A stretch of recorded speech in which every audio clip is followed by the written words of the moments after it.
ಸೇರಿರುವಂತ ಈ ಭಾಗದ ಮಹಾಜನಗಳೇ, ಮಹನೀಯರೇ, ಮಹಿಳೆಯರೇ ಮತ್ತು ಬಟಾಣಿ ಮಕ್ಕಳೇ, ಅದು ಪುಟಾಣಿ ತಮ್ಮ, ಇವತ್ತು ನಿಮ್ಮೆಲ್ಲರ ಎದುರುಗಡೆಯಲ್ಲಿ ನಾವು ಸನ್ಮಾನವನ್ನು ಪಡಿತಾ ಇದ್ದೇನೆ. ಇದು ನನ್ನ 7 ಜನ್ಮದ ಭಾಗ್ಯವೇ ಹೌದು. ಈ ಸನ್ಮಾನ ಇವತ್ತಿನ ದಿವಸ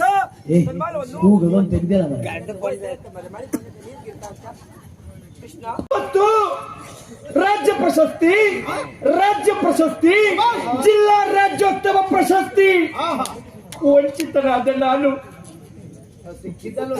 ನಾನು ಕೊಡ್ಲಿಕ್ಕೆ ಅವರಿಗೆ ಅಂತ ಮಂಡಿ ಪೆಟ್ಟ. ಇವತ್ತು ನಿಮ್ಮೆಲ್ಲರ ಎದುರುಗಡೆ ಸನ್ಮಾನವನ್ನು ಪಡಿತಾ ಇದ್ದೇನೆ. ಮಹಾಜನಗಳೇ, ಇವತ್ತು ನಿಮ್ಮೆಲ್ಲರ ಎದುರುಗಡೆ ಸನ್ಮಾನವನ್ನು ಪಡಿತಾ ಇದ್ದೇನೆ. ಎಲ್ಲ ಮಾತಾಡಿ ಸ್ವಾಮಿ, ನಿಮ್ಮ ಒಬ್ಬರಿಂದ ಅಷ್ಟು ಜನಕ್ಕೆ ಉಪದ್ರ ಆಗ್ತಾ ಉಂಟು. ಮತ್ತೆ ಎಬ್ಬಿಸ್ತೀನಿ ಉಂಟು ಅಣ್ಣ. ಕಾಲಿಗೆ ಹಾಕೊಂಡು ಹೋಗಿ ಯುದ್ಧ ಮಾಡಿ ಅನ್ಕೋ, ತುಂಗ್ರನ್ನು ಕೈ ಬೆಳ್ಳಗೆ ಹಾಕೊಂಡು ಹೋಗಿ ಯುದ್ಧ ಮಾಡ್ರೆ ನಾ ಹೊಡೆಯ ಕಾಲುಂಗ್ರ ಹೀಗಿರ್ತದ. ಅದು ಕಾಲಿಗೆ ಹಾಕೊಳ್ಬೇಕಿತ್ತು, ಕೈಗೆ ಹಾಕಿ ಹೋದ್ರಲ್ಲ. ಆಯ್ತು, ಕಾಲುಂಗ್ರವೇ ಹೌದಾದ್ರೆ ಕಾಲಿಗೆ ಹಾಕ್ಬೇಕು ಅಂತ ಹೇಳ್ಬೇಕಿತ್ತು. ನಿಮ್ಗೆಲ್ಲ ಗೊತ್ತುಂಟು ಅಂತ ಭಾವಿಸಿದೆ ಅಣ್ಣ. ನೀವು ಈ ರೀತಿ ಮಾಡಿದಾಡ ಗೊಡ್ಬಿಡಲ್ಲಿ ನೆನ್ಪೋಯ್ತಾಡ. ಆಯ್ತದ, ನೀವು ಕೊಟ್ಟ ಬಾಳೆಹಣ್ಣು ನಾನು ಬಾಯಲ್ಲೇ ತಿಂದೆ, ಆದ್ರೂ ನನಗೆ ಸೋಲಾಯ್ತು. ಕಷ್ಟಪಡ್ತಿದ್ದೆ. ಹೌದೌದು, ನೀ ಸಿಪ್ಪೆ ಬಿಡಿಸ್ಕ ತಿಂದ್ಯಾ, ಸಿಪ್ಪೆ ಕೂಡ ತಿಂದ್ಯಾ? ಸಿಪ್ಪೆ ಬಿಡಿಸಿ ತಿನ್ನುವಂತ ಪದ್ಧತಿ ಅಲ್ವ ಸ್ವಾಮಿ? ಸೋತ ಸರಿ ಉಂಟು. ಸಿಪ್ಪೆ ಕೂಡ ತಿನ್ನೋದು ಕೊಟ್ಟು ಬಾಳೆಹಣ್ಣನ್ನು ಸಿಪ್ಪೆ ಬಿಡಿಸ್ಕ ತಿನ್ನೋದಕ್ಕೆ ಇರ್ಲಿ. 2000 ಕೊಡು, ಚಾವತಿಕಾಯಿ ಕೊಡ್ತೀನಿ.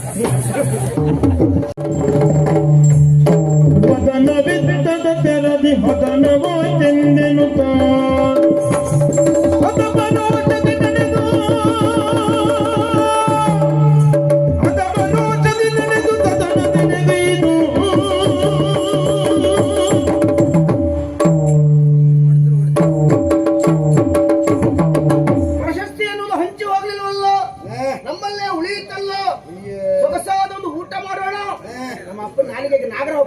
ಬಾಯಿಗೆ ಬೆಂಕಿ ಬಿದ್ದು ಹೋಗ್ಲಿಕ್ಕೆ ಊಟ ಅಂತ ಊಟ ಯಾರಿಗೆ ಬೇಕು? ಇವನು ಊಟ ನಾಯಿ ಹಾಕ್ಲಿ. ನಮ್ಮ ಹೊಟ್ಟೆ ಬೆಂಕಿ ಬಿದ್ದಿದೆ, ಉರಿತಾ ಉಂಟು ನಮ್ಗೆ, ಅದಲ್ವಾ? ಹೋದ ವರ್ಷ ಆದ್ರೂ ಸುಮಾರು ತಲೆ ಎತ್ತಿದ್ದೆವು. ಈ ವರ್ಷ ತಲೆ ಎತ್ತಲಿಕ್ಕೆ ಆಗದೆ ಇದ್ದ ಹಾಗಾಯ್ತಲ್ಲ, ಸಂಪೂರ್ಣ ಹೋಯ್ತಲ್ಲ. ಏನೇ ಹೇಳಿದೆ ಭವಿಷ್ಯವಾದಿಗಳಿದ್ದಾರೆ ಹಾಗೆ ಹೇಗೆ ಅಂತ. ನಿನ್ನ ನಂಬ್ಕೊಂಡು ಬಂದೆ ನಾನು. ನೀ ನನ್ನನ್ನು ನಂಬ್ಕೊಂಡೆ, ನಾನು ಆ ಮಹಾಮಂತ್ರಿಯ ಭುಜಂಗ ನಂಬ್ಕೊಂಡೆ.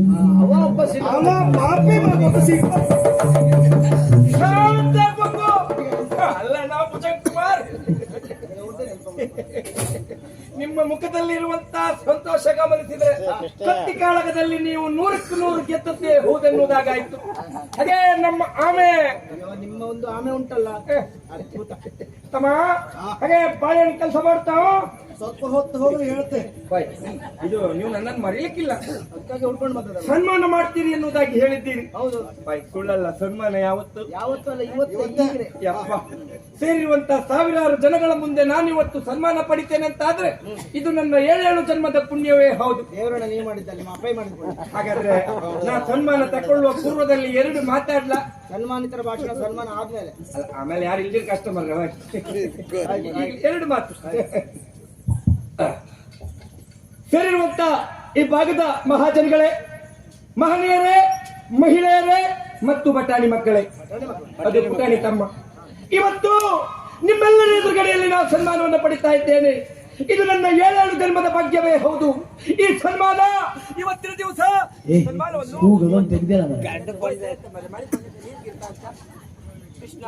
ಕೃಷ್ಣ ಕುಮಾರ ಹಾಕೋ ರಾಜ ಬಂತಲ್ಲ ಹೊಂದಾಣಿಕೆ ನಮ್ಗೆ ಹಾಗೆ. ಇವತ್ತು ರಾಜ್ಯ ಪ್ರಶಸ್ತಿ, ಜಿಲ್ಲಾ ರಾಜ್ಯೋತ್ಸವ ಪ್ರಶಸ್ತಿ ವಂಚಿತನಾದ ನಾನು ಕೊಡ್ಲಿಕ್ಕೆ ಅವರಿಗೆ ಅಂತ ಮಂಡಿ ಪೆಟ್ಟ. ಇವತ್ತು ನಿಮ್ಮೆಲ್ಲರ ಎದುರುಗಡೆ ಸನ್ಮಾನವನ್ನು ಪಡಿತಾ ಇದ್ದೇನೆ. ಮಹಾಜನಗಳೇ, ಇವತ್ತು ನಿಮ್ಮೆಲ್ಲರ ಎದುರುಗಡೆ ಸನ್ಮಾನವನ್ನು ಪಡಿತಾ ಇದ್ದೇನೆ. ಎಲ್ಲ ಮಾತಾಡಿ ಸ್ವಾಮಿ, ನಿಮ್ಮ ಒಬ್ಬರಿಂದ ಅಷ್ಟು ಜನಕ್ಕೆ ಉಪದ್ರ ಆಗ್ತಾ ಉಂಟು. ಮತ್ತೆ ಎಬ್ಬಿಸ್ತೀನಿ. ಎಂತ ಮಾಡುದು ಈಗ?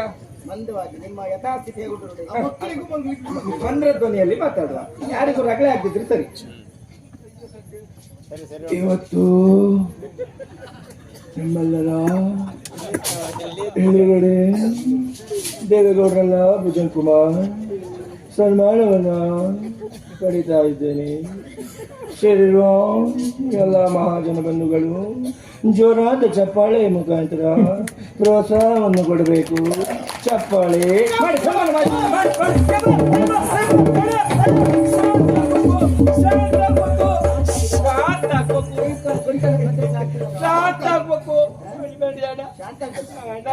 ಯುದ್ಧದಲ್ಲಿ ಗೆದ್ಕೊಂಡು ಸನ್ಮಾನ ಮಾಡ್ತೀರಿ ಅಂತ ಹೇಳಿ ಈ ರೀತಿ ನಾಯಿ ಹೊಡೆದಾಗ ಹೊಡಿತಿದ್ರಿ ಅಲ್ಲ?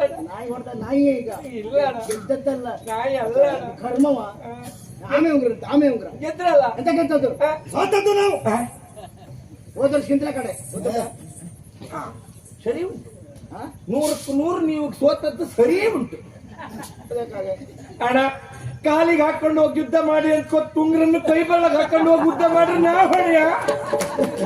ಕಾಲು ಉಂಗ್ರ ಹೀಗಿರ್ತದ? ಅದು ಕಾಲಿಗೆ ಹಾಕೊಳ್ಬೇಕಿತ್ತು, ಕೈಗೆ ಹಾಕೋ ಹೋದ್ರಲ್ಲ. ಆಯ್ತು, ಕಾಲು ಉಂಗ್ರವೇ ಹೌದಾದ್ರೆ ಕಾಲಿಗೆ ಹಾಕ್ಬೇಕು ಅಂತ ಹೇಳ್ಬೇಕಿತ್ತು. ನಿಮ್ಗೆಲ್ಲ ಗೊತ್ತುಂಟು ಅಂತ ಭಾವಿಸಿದೆ ಅಣ್ಣ, ನೀವು ಈ ರೀತಿ ಮಾಡಿದ್ದಾಡ. ನಾ ಗೊಡ್ಬಿಡಲ್ಲ ನೆನ್ಪೋಯ್ತಾಡ. ಆಯ್ತದ, ಆಯ್ತು ಸ್ವಾಮಿ ಬಿಡಿ. ನೀವು ಕೊಟ್ಟದ್ದು ಕಾಲುಂಗುರ, ಅಣ್ಣ ಕೈ ಹಾಕೊಂಡ ಆ ಕಾರಣಕ್ಕಾಗಿ ಸೋಲಾಯ್ತು. ನಿಜ. ನೀವು ಕೊಟ್ಟ ಬಾಳೆಹಣ್ಣು ನಾನು ಬಾಯಲ್ಲೇ ತಿಂದೆ, ಆದ್ರೂ ನನಗೆ ಸೋಲಾಯ್ತು. ಕಷ್ಟಪಡ್ತೀನಿ. ಹೌದೌದು, ನೀ ಸಿಪ್ಪೆ ಬಿಡಿಸ್ಕ ತಿಂದೆ, ಸಿಪ್ಪೆ ಕೂಡ ತಿಂದೆ. ಸಿಪ್ಪೆ ಬಿಡಿಸಿ ತಿನ್ನುವಂತ ಪದ್ಧತಿ ಅಲ್ವ ಸ್ವಾಮಿ? ಸೋತ ಸರಿ ಉಂಟು. ಸಿಪ್ಪೆ ಕೂಡ ತಿನ್ನೋದು ಕೊಟ್ಟು ಬಾಳೆಹಣ್ಣನ್ನು ಸಿಪ್ಪೆ ಬಿಡಿಸ್ಕ ತಿನ್ನೋದಕ್ಕೆ ನಾ ಹೊಡೆಯ. ಇರ್ಲಿ, 2000 ಕೊಡು, ಚಾವತಿಕಾಯಿ ಕೊಡ್ತೀನಿ. ಶಾಂತ ಅದೆಲ್ಲ ಇನ್ನಂತವನ್ನೆಲ್ಲ ಜ್ಯೋತಿಷಿಗಳು ಅಂತ ನಾವು ನಂಬುತ್ತೇವೆ. ನಾವು ಹೊಡ್ಕೊಳ್ಬೇಕಷ್ಟೇ. ಯಾರು ಅಂದ್ರೆ ಹೊಡ್ಕೊಳ್ಳೇ ಶಾಂತ ಆಗ್ಬೇಕು. ತಪ್ಪು ನಿನ್ನದಲ್ಲ. ಕೆಲವು ಸಲ ನಾವು ಮಾಡೋ ತಪ್ಪೇನು ಕೇಳಿದ್ರೆ, ಗಂಡ ಕುಡಿದಷ್ಟು ಹಾಲು ಕುಡಿಯುವುದಿಲ್ಲ, ದಂಡ ಕೊಟ್ಟಷ್ಟು ದಾನ ಕೊಡುವುದಿಲ್ಲ. ಈ ಜ್ಯೋತಿಷ್ಯ ಅಂದಾಗ ಒಂದು ಕಥೆ ನೆನಪಾಗುವುದು ನನಗೆ. ಯಾವ ಕತೆ? ಒಂದು ಕಾಲದಲ್ಲಿ ಯಾರಾದ್ರೂ ಅನ್ಯ ಜಾತಿಯ ಮನೆಯಲ್ಲಿ ಗೆಣಸು ತಿಂದರೆ ಜಾತಿ ಬಹಿಷ್ಕಾರ ಆಗ್ತಾ ಇದ್ರಂತೆ. ಹಿಂದಿನ ಕಾಲದಲ್ಲಿ ಒಂದು ಶಾಸ್ತ್ರ ಇತ್ತು. ಒಮ್ಮೆ ಒಬ್ಬ ನಾಯಕರ ಹುಡುಗ, ಇದು ಆ ನಾಯಕರ ಹುಡುಗ ಯಾರದು? ಈಶ್ವರ ನಾಯಕನ ಒಳ್ಳೆ ಜನ, ಪಾಪದವ ಸಣ್ಣವ, ಹೌದೌದು, ಅವ ಹೋಗಿ ಕೆಳಜಾತಿಯ ಮನೆಯಲ್ಲಿ ಗೆಣಸು ತಿಂದ್ರಂತೆ. ಸರಿ. ಅದನ್ನು ನೋಡಿದ ಅವನ ಗೆಳೆಯರೆಲ್ಲ ಬಂದು ಅವನ ಅಮ್ಮನಲ್ಲಿ ಹೇಳಿದ್ರು, ಅಮ್ಮಮ್ಮ ನಿಮ್ಮ ಮಗ ಅವ್ರ ಮಗನಿಗೆ ಗೆಣಸು ತಿಂದಿದ್ದಾನೆ ಅಂತ. ಇವಳಿ ತಲೆ ಬಿಸಿ ಆಯ್ತು. ದೇವರೇ, ಜಾತಿ ಬಹಿಷ್ಕಾರ ಆಗ್ತಾರೆ, ಏನ್ ಮಾಡುದಪ್ಪ ಅಂತ ಯೋಚಿಸಿ ಸಮೀಪದಲ್ಲಿ ಇದ್ದಂತ ನಿಮ್ಮತ್ತ ಯಾರೋ ಒಬ್ರು ಜ್ಯೋತಿಷಿಗಳ ಮನೆಗೆ ಹೋದ್ರಂತೆ. ಹೋಗಿ, ಸ್ವಾಮಿ ಜ್ಯೋತಿಷರೇ ನೋಡಿ, ಹೀಗೆ ನಮ್ಮ ಮಗ ಅವ್ರ ಮನೆಯಲ್ಲಿ ಗೆಣಸು ತಿಂದು ಬಿಟ್ಟಿದ್ದಾನೆ, ಏನಾದ್ರೂ ಒಂದು ದಾರಿ ತೋರಿಸಿ ಸ್ವಾಮಿ ಅಂತ ಕೇಳಿಕೊಂಡು. ಆಗ ಈ ಜ್ಯೋತಿಷಿಗಳು ಏನ್ ಮಾಡಿದ್ರು ಗೊತ್ತಾ? ಒಳಗೆ ಹೋಗಿ ಒಂದು ದಪ್ಪ ಪುಸ್ತಕ ತಂದ್ರಂತೆ. ದಪ್ಪ ಪುಸ್ತಕ ತಂದು ಒಂದು 10-15 ಪುಟಗಳನ್ನೆಲ್ಲ ಮಗುಚಿದ ಹಾಗೆ ಮಾಡಿ, ಓ ನಿಮ್ಮ ಮಗ ಊರ ಮನೆಯಲ್ಲಿ ಗೆಣಸು ತಿಂದಿದ್ದಾನ, ಛೇ ಛೇ ಛೇ ಛೇ ತಿನ್ಲೇಬಾರೈತಮ್ಮ, ಗೆಣಸು ಆಯು ತುಂಬಾ ದೋಷ ಉಂಟಾಗಿದೆ, ಆದಷ್ಟು ಬೇಗ ಒಂದು ಶಾಂತಿಯನ್ನಾದ್ರೂ ಮಾಡದೇ ಇದ್ರೆ ನಿಮ್ಮ ಮಗ ಬದುಕುವುದೇ ಕಷ್ಟ ಅಂತ ಎನಿಸಿಬಿಟ್ಟು. ಆಮೇಲೆ ಹೌದಾ ಸ್ವಾಮಿ, ಆಯ್ತು ಸ್ವಾಮಿ, ಒಂದು ಶಾಂತಿ ಮಾಡಿಸಿಕೊಡಿ ಅಂತ ಹೇಳಿದ್ರು. ಮತ್ತೆ ಅವ್ರು ಹೇಳಿದ್ರು, ಬೇರೆ ಹತ್ರ ಮಾಡಿಸಬೇಡ, ನಾನೇ ಮಾಡಿಕೊಡ್ತೇನೆ, ಆದ್ರೆ ಒಂದು ಆ ಶಾಂತಿ ಮಾಡಿಸ್ಲಿಕ್ಕೆ ಸುಮಾರು ಒಂದು 100 ವರ ಹೊನ್ನು ಖರ್ಚಾಗ್ತದೆ ಅಮ್ಮ ಅಂತ ಹೇಳಿದ್ರು. ನನ್ನ ಹತ್ರ ಬಂದಿರೋ ಒಂದು 25,000 ಹೇಳ್ತೀನಿ. ಒಂದು ಬಾಳೆಹಣ್ಣಿಗೆ 1,000. ಪಾಪ ಯಾರ್ದೋ ಮನೆಯಲ್ಲಿ ಕೆಲಸ ಮಾಡಿಕೊಂಡು ಹೊಟ್ಟೆ ಹೊರಕೊಳ್ಳುವಂತಹ ತಾಯಿಗೆ ಒಂದು 100 ವರ ಹೊನ್ನು ಕೊಡ್ಲಿಕ್ಕೆ ಆಗ್ತದ? ಬಡವಳು ಸಿಟ್ಟಿಯಿಂದ ಮನೆಗೆ ಬಂದವಳು ಮಗನ ರಟ್ಟೆ ಹಿಡಿದು ಕೆಂಡೆಗೆ 4 ಬಾರಿಸಿದಲ್ಲ, ನೀನು ಕರ್ಮ ತಿನ್ಲಿಕ್ಕೆ ಹೋಗಿ ಹೋಗಿ ಅವ್ರ ಮನೇಲಿ ಗೆಣಸಿದ್ದಿದೆಯಲ್ಲ ಪುಣ್ಯಾತ್ಮ, ಈಗ ಅದರ ಪರಿಹಾರಕ್ಕೆ ಶಾಂತಿ ಮಾಡಿಸಬೇಕಂತೆ. ಆ ಶಾಂತಿ ಮಾಡಿಸಿದಕ್ಕೆ 100 ವರ ಹೊನ್ನು ಖರ್ಚಾಗ್ತಂತ ಆ ಭಟ್ರು ಹೇಳಿದ್ದಾರೆ. ನಾನು ಈ ಬಡವಳು ಎಲ್ಲಿ ತಂದುಕೊಂಡು ಸಾಯಿರೋ ಅಂತ ಹೇಳಿದ್ದು. ಸರಿ. ಮಗ ಪೆಟ್ಟು ತಿಂದ ಊರಿಗೆ ಅಳ್ತಾ ಹೇಳಿದ, ಅಮ್ಮ ನಾವು ಒಬ್ಬರೇ ಗೆಣಸು ತಿಂದದ್ದಲ್ಲ, ಆ ಭಟ್ರ ಮನೆ ಮಾಡಿ ಕೇಶವನೂ ಗೆಣಸು ತಿಂದಿದ್ದಾನೆ ಅಂತ ಹೇಳಿದ. ಈಗ ಭಟ್ರು ಮಗನಿಗೆ ಒಂದು ಗೆಣಸಿನ ಶಾಂತಿ ಮಾಡಿಸ್ತೀವಿ. ಈ ಅಮ್ಮನಿಗೆ ಸ್ವಲ್ಪ ಸಮಾಧಾನ ಆಗಿ ಪುನಃ ಜ್ಯೋತಿಷಿಗಳ ಮನೆಗೆ ಹೋಗಿ, ಸ್ವಾಮಿ ಜ್ಯೋತಿಷರ ನೋಡಿ, ಇದು ನನ್ನ ಮಗ ಒಬ್ಬನೇ ಗೆಣಸು ತಿಂದದ್ದಲ್ವಂತೆ, ನಿಮ್ಮನೆ ಮಾಡಿ ಕೇಶವನೂ ಗೆಣಸು ತಿಂದಿದ್ದಾನಂತೆ, ಅದೇ ಒಂದು ಕೆಲಸ ಮಾಡುವ, ಹೇಗೂ ನೀವು ಶಾಂತಿ ಮಾಡಿಸ್ಬೇಕು. ಆದ್ರಿಂದ 100 ವರ ಹೊನ್ನಬೇಕಲ್ಲ, ನಾನೊಂದು 50 ಕೊಡ್ತೇನೆ, ಉಳಿದ 50 ನೀವು ಸೇರಿಸಿ ಅಂತ ಹೇಳಿದ್ದು. ನಾವಿಬ್ರು ಒಂದು ಅರ್ಧ ಹಾಕುವ ಅಂದ್ರು. 50 ಇವಳು, 50 ಅವಳು. ಅದು ಹಾಕ್ಬೇಕು ಅಂತ ಹೇಳಿದ್ರೆ 50ಕ್ಕೆ ಅರ್ಥ ಆಗುದಿಲ್ಲ. ಹಾಕ್ಬೇಕು ಎನ್ನುವುದಾಗಿ ಹಠ ಹಿಡಿದು ಕುಳಿತುಕೊಂಡ್ರೆ ಅದು ಅರ್ಥಕ್ಕೆ 90 ಆಗ್ಬೇಕು. ಅಣ್ಣ ನಂಗೆ ಗೊತ್ತಿಲ್ಲ ನಾನು ಅದ್ರ ಬಗ್ಗೆ. ಅದೇ ಬಟ್ಟಿಗೆ ತಲೆ ವಿಷಯ ಆಯ್ತು. ಹೇದವ್ರ ಗಂಡ ಅಂತ ನಮ್ಮ ತಲೆಗೆ ಅಂತಲ್ಲ ಅಂತ.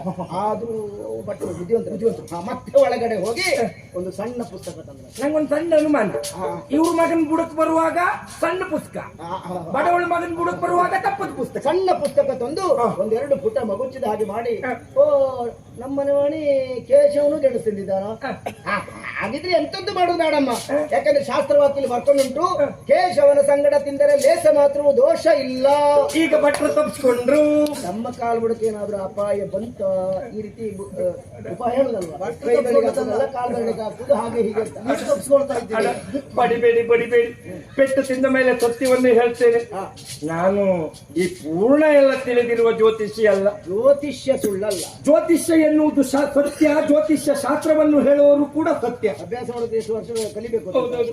ಆದ್ರೆ ನಾ ಮಾತ್ರ ಸುಳ್ಳಣ್ಣ. ನಾ ಈ ಸ್ವಲ್ಪ ಎಲ್ಲ ತಿಳ್ಕೊಂಡು ಜನರನ್ನ ಮಂಗ ಮಾಡ್ಕೊಂಡು ಮೋಸ ಮಾಡ್ತಾ ತಿರುಗ್ತಾ ಇದ್ದವ ನಾನು. ಸ್ವಲ್ಪ ಅಣ್ಣ ನೀ ಸುಳ್ಳಿರ್ಬಾರೆ ಅಣ್ಣ, ಮಾಡಿಬೇಡಿ ಅಣ್ಣ, ನಾನು ತಪ್ಪಾಯ್ತು.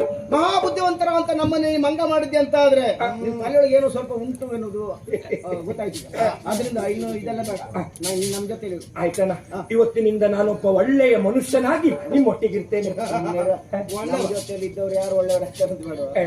ರಾಜಕಾರಣಿಗಳಾದಂತಹ ನಾವು ಮಾಡುವಂತ ಕುತಂತ್ರಕ್ಕೆ ಅಲ್ಲಲ್ಲಿ ಉಪಾಯ ಸೂಚಿಸಿದ್ರೆ ಸಾಕು. ಹಾಗಾದ್ರೆ ಇವತ್ತಿಂದ ಮತ್ತೂ ಮೋಸ ಮಾಡ್ಕೊಂಡೇ ತಿರ್ಗೋದು. ಹೌದೌದು. ನಿಮಗೆ ಏನೇನು ಸಲಹೆ ಬೇಕು ಕೇಳಿ, ಅದನ್ನು ಈ ಭುಜಂಗ ಕೊಡ್ತಾನೆ. ಇವತ್ತೇ ಒಂದು ಕೆಲಸ ಏನಾಗ್ಬೇಕು?